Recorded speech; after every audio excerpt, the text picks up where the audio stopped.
针对台大宿舍管理员性平案的，这台北高等行政法院是认定讲，台大的性平会议组织是无合法，所以判决撤销处分。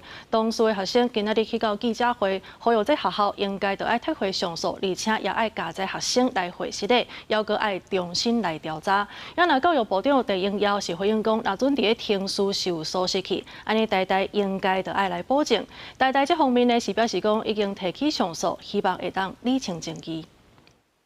停止包庇，还我正义。当事学生亲身参加记者会，控诉台大校方性平定书失当，可以伫超过3年时间饱受折磨。即马台北高等行政法院认定台大性平会议组织无合法，判决撤销处分，以呼吁校方撤回上诉，各向学生会室内。另外，后来要搁重新调查。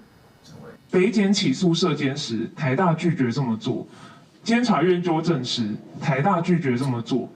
教育部行政指导时，台大依然拒绝这么做。这次学生会，我们也提出了4大的控诉重点，包含漠视法治、包庇加害人、资讯黑箱、程序违法。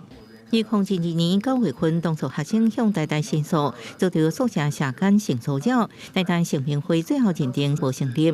学生在经过连续申诉等过程被驳回了后，提起行政诉讼救济。教育部长陈英耀回应，台大应该就法论法，认真审照最高行政法院所提决议，在定诉上闹到台大爱予以保证。台大它终究是校内这一个也有法律系人才济济，我想许多法学专家他们也应该可以认真的来讨论这一个学生的这一个性平案。那我想学生希望这一个学校不要再提上诉，那我想也应该有它的一定的道理。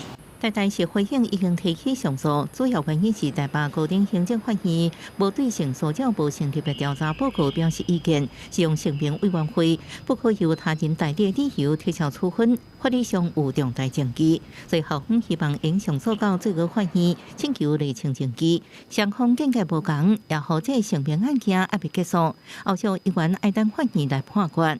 记者综合报道。